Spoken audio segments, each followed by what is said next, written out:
Farouk Ahmed has resigned his position just days after businessman Aliko Dangote alleged a $5 million tuition payment connected to him. Now, the allegation has sparked questions around public accountability, conflict of interest, and the wider implications for governance. While no court has ruled on the matter, the timing of the resignation has drawn strong public attention. Now we also move over to the last story for today. Burkina Faso has released 11 Nigerian Air Force personnel following diplomatic engagements between both countries. The development brings relief to families and raises broader questions about regional security cooperation, military operations across borders, and Nigeria's diplomatic influence in West Africa. Now, these are the stories we're going to be looking at over here at Morning Pulse on Active Citizens, and I'm your host Sharon Chuku, welcoming you to the show officially. I have joining me my co-host Ifoma Oji, our analyst Mr. Daniel Sacramento. Good morning. How are you all doing this morning? Good morning. I like that. Mr. Daniel, how are you doing? I'm alright. Oh, Mr. Daniel, tomorrow is Sharon's birthday. Okay, all right, joining us via Zoom, we have our analyst, Mr. Oladimi Junguafemi. Good morning, sir. How are you doing? Good morning, and thank you for having me today and this morning. How are you doing? We are all great, sir. Thank you. All right, we've already established the stories we'll be discussing, and of course, I want to especially start with the first story, which is Engineer Farouk's resignation just days after the $5 million tuition allegation that came from Dangote. And I remember when we had this discussion just yesterday, Mr. Daniel Sacramento, everybody really agreed that this matter was going to die down and we're not going to see the end of it. But do you think that a resignation is saying something now, Mr. Daniel? All right. The truth about the whole thing is that we all know the rush of resignation, because like I said, if Ahmed Farouk opens up, a lot of heads will roll. So the best thing was for him to bow out, and that's exactly what the presidency has done. But after years of service, though, definitely one day it will come to an end. It's that the truth about it. It's normal. That's why you have retirement age and so forth and so on. But the truth about it is that the resignation, we know where it's coming from, and we know the implications. Because if the young man opens up, like I said, and I keep maintaining, MMPC will be on fire. So they really need to treat it the way they've done, and what's it called? They really need to treat it the way they Now, I even heard that the reason for all these issues that cropped up was Ahmed Farouk said that Dangote's source of getting the PMS and all stuff are inferior. That his products are not. We're going to take a look at the video where he said that. So those are I think that's issues that basically where all these issues emanated from, and also insisting with the Pengassin people that the staffs of Dangote refinery must be in the union with Pengassin. All right. So all those. Okay, so I would like us to, before I come to you, let's take a look at this video. Mr. Daniel just briefly highlighted about Farouk making claims about Dangote and his products, and then we'll return to the studio.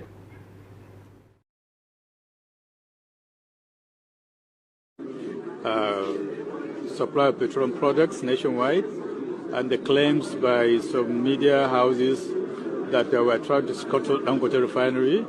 That is not so. Dangote refinery is still in the pre-commissioning stage. It has not been licensed yet. We haven't licensed them yet. They are still in pre-commissioning. I think they're about 45% completion rather. So we cannot rely heavily on one refinery to feed the nation, because the Dangote is requesting that we should suspend or stop all importation of petroleum products, especially AGO and jet kero, and direct all marketers to the refinery. That is not good for the nation in terms of energy security, and that is not good for markets because of monopoly. So in terms of quality, currently the AGO quality in terms of sulfur is the lowest as far as West African requirement of 50 ppm. Dangote refinery, as well as some modular refineries like Walter Smith refinery, RD refinery, they're producing between 650 to 1,200 ppm. So in terms of quality, their quality is much, much inferior to the imported quality.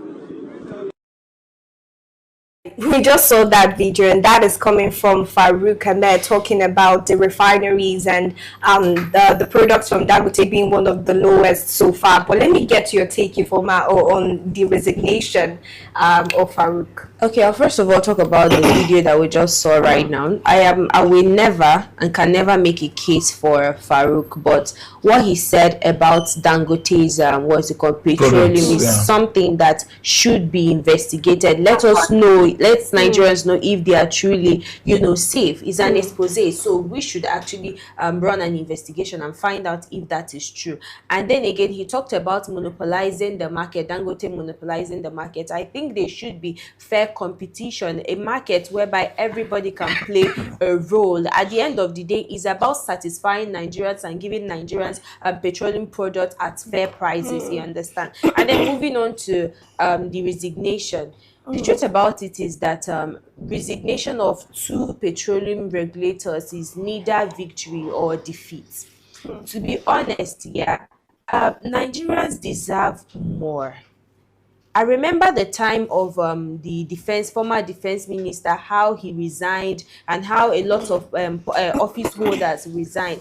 And I remember a time in Nigeria, even if maybe I was not there, but I heard that a time in Nigeria we had these public officials bureau, Code of Conduct Bureau, whereby public officers shouldn't earn more than they spend more than they earn, and we are seeing that today in the public space, and it is so alarming. Like I said when we talked about this, that a lot of Nigerians actually living below poverty rate, not even below poverty rate. And we are seeing such a politicians, we are seeing public office holders spending such amount of money on school distance in their children's tuition fee. So I think to a very large extent, this resignation does not cut it. They need to be duly investigated by ICPC, and if they are found culpable, they should face the full wrath of the law. That is what Nigerians want. So it's not even enough, the resignation is what we're hearing. But Mr. Latimeji, coming to you, we've not gotten your take, so let's get your take on the resignation of Farouk and also the video we just saw. Yeah, thank you very much, Sharon, and good morning to Nigerians that are watching again. This has been the pattern for a very long time. When persons are caught pants down and they are invited to the house for query, for example, you see them coming in arm bandages, you see them coming in head bandages, the stretchers, you see them coming on wheelchairs, you see them coming with neck aids. And once you see that appearance, that is all for that probe and that query. That has been the pattern. Now let's come to our SMEs. I said SMEs, our boards and our government parastatals. When their ends are soiled, the best that we've always gotten is resignation. And that speaks deeply to our existential problem that we don't pay consequences for actions that we take in Nigeria. And as such, we enable and embolden others to indulge in such situation, acts rather. This is what is playing out again. Ahmed Farouk cut pants down, now just forced to resign. Civil servants have a cap of 35 years or 60 years, for their service, and after which they are automatically penning down. But in this case, it's a civil servant who is here to clock the number of years, not the age. So being forced to resign speaks to, begs for answers.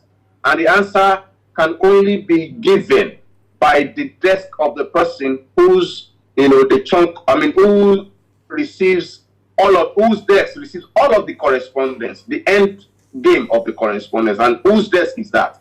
The Minister of Petroleum. Who is the Minister of Petroleum? The GCFR of the nation, President. So if Farouk is resigning, it means Farouk is shutting up. And I'm very much damn sure that he would be compensated. Wow. All right. That he would be compensated. Now that he has resigned, Ifoma, do you think that there should be a follow-up, or there's still more work to be done by EFCC and other anti-graft agencies? Well, I think I've mentioned it when I said Nigerians, what Nigerians want is accountability. What Nigerians want is transparency. You can't come into public office, siphon funds, and resign just like that. Due processes need to be followed, and due processes I'm talking about here is ICPC, EFCC, and other anti-graft agencies investigating this matter. And like I said earlier, if they are found culpable, they should be allowed to face the full wrath of the law and not just bow and go. Now, let's also talk about the fact that with what Mr. Oladmeji said, he said that the highest we've ever gotten whenever we saw cases like this is just resignation. Now, we're also seeing that the president has already sent nominations for the 2 seats that are now vacant to the Senate House to approve. And, will I call it the quick response, even coming from the presidency now, because Mr. Oladmeji said we need to question the petroleum minister, which is the president of Nigeria. Do you see any foul play with the way and manner in which the minister of petroleum just responded?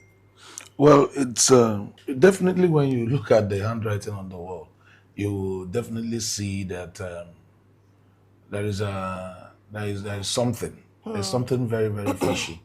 No official statement from the presidency. All we had is names being sent to the Senate for confirmation of other people that will take over from those positions. People who will enter the same shoes Ahmed Farouk has been in.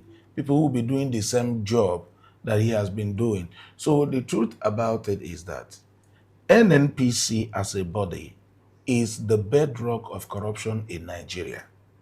This is where the whole center, the whole principalities and powers, that is where it's coming from. Because that is the only source where Nigerian economy lies. Heavily. And that, in fact, that is the only source of, that's our life support machine. The day you unplug it, then the problem is many people will die. The day you take it off, many politicians will go down the drain. Many of the corrupt practices you're seeing, the day the right person takes the throne, many corrupt practices you are seeing will end. So that's exactly where it's coming. So if asking if there is a fishy, something fishy, definitely there is. And let me tell you, it has always been the case at NNPC. I've never seen any MD of NNPC who resigned, who they said he finished his tenure and he left. There's always scandals surrounding them. Every now and then. Kida that just left of when this man came on board, he has cases to answer.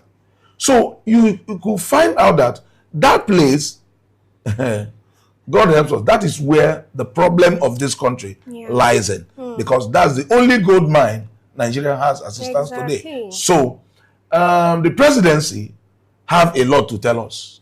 Because I've never seen how the quick, we didn't see Bayo Nanuga issuing Daniel Baola issuing statements. Or the only statement Bayo Nanuga issued was saying that the president has sent names to the Senate. We didn't hear anything about Ahmed Farouk and things like that. For you to understand of a truth, there is a lot of collaboration in it. And there are a lot of answers that we need, but we are not getting. Now, coming to you, Mr. Oladmeji, now, the same thing we're talking about, right? The fact that we need more investigations into this particular matter. I think I'm going to ask you the question now, Ifoma. The fact that we need more investigations, and there's right now a lot of people have lost trust with the EFCC and the ICPC and their ability to conduct this, even though we need, like you said, them to do due process now. In a situation where there's an absence of EFCC doing their jobs, how else can we ask for accountability? How else can we demand transparency? Okay, I think I know most definitely, yes, that they have, they've eroded our trust, but at the same time, we can't stop asking questions. I remember one time we were talking on the show, that should be afternoon show, and I asked, I know most definitely that we've lost trust in all these institutions. What should we then do? And you were like, we should keep asking the question. Right. We should keep on demanding accountability. We should keep on demanding transparency, because it is our money in the first place that is in that office that they are making use of. So we have the right to ask for accountability, and they should be able to provide. So in as much as there is no trust anymore, but we can't stop asking the questions. Exactly. Now, just finally, Mr. Daniel Sacramento, is there anything that you're looking forward to with this particular case? Because yesterday we said it might die down even before the week ends or runs out. Okay. But is there anything you're looking forward to? There's nothing I'm looking out for, because this is not the first time we're seeing things like this. So there's nothing to surprise or spectacular about the case. It's the same thing we used to have. They know how to sort it out. They know how it will end. Worst come to worst, they will present ICPC and EFCC, the toothless bulldogs. They will present them, and it will still end in praise, not in agony. Not in agony, and it will favor everybody. It will favor them, not us. Yes, of course, everybody. It's going to favor them because Farouk is not there on his own. If you allow Farouk to sing, a lot of heads, that is, so many heads will go down. Exactly. So they will not allow him to sing that song. That if he sings that song, a lot of terrible things will... They don't want him to release the music yet. For if he tries that, there's going to be very terrible. All right. There's going to be a lot of eruptions. Okay. Now, I would like us to move over to a story that we brought here just weeks ago, and now this is a follow-up. So I personally thought that with the Burkina Faso situation, that the 11 Nigerian Air Force personnel have already been released, saying that according to the Nigerian government, the Nigerian Air Force was en route to Portugal, and they had an emergency landing and landed in Burkina Faso. And I remember you saying, Mr. Daniel, that there was no way that a foreign or an alien Air Force will enter someone's airspace without due authorization. But if really all protocols were duly observed, why do you think it took this long, for them to release the 11 Nigerian Air Force? And not just that it took this long, it had to come after a visit from the Minister of Foreign Affairs, Yusuf Tuga, and other envoys from Nigeria. Let me tell you, there was something I told you. I said the young boy that is handling the affairs, the Burkina Faso. Yes, he's a young boy. Wow. He wants to make a name. That is it. Now, aviation standard, I said it ab initio and I'm saying it again.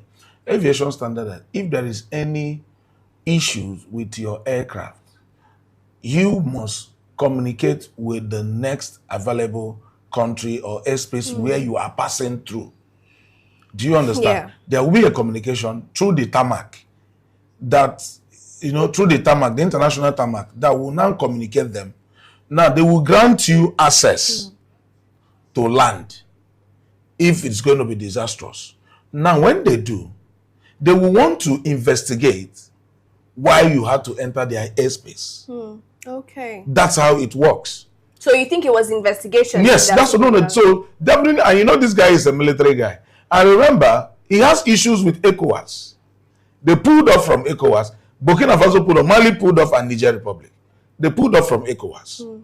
So remember, so he was trying to make a statement telling the African Union that he has power to do anything. Exactly. And he has been dancing with Putin all the while. So he has that. So he wants to, you know, showcase muscle and say, come on, you people must, I'm holding Nigerians captive now. So what will now happen? Let it happen. So the best Nigeria did was to follow a diplomatic means for this thing to, you know, to die off normally.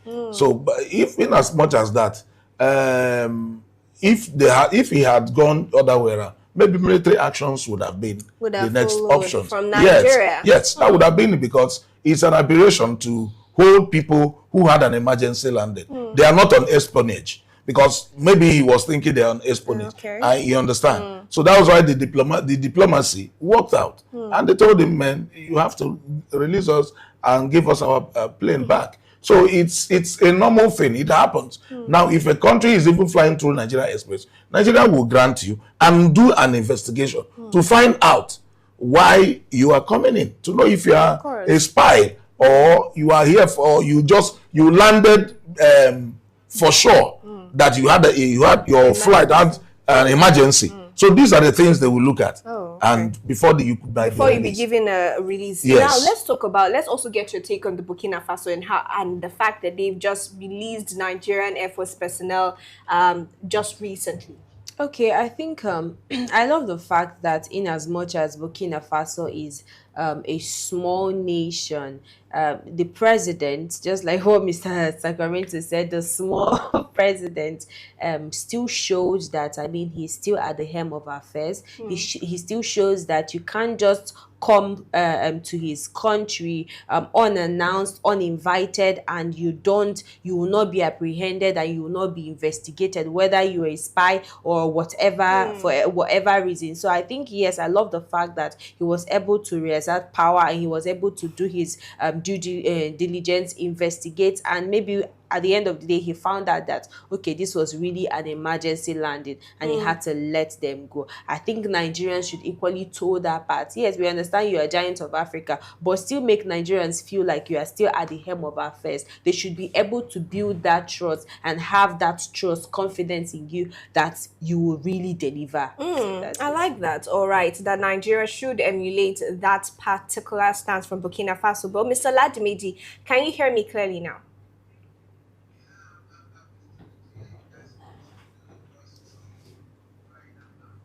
All right.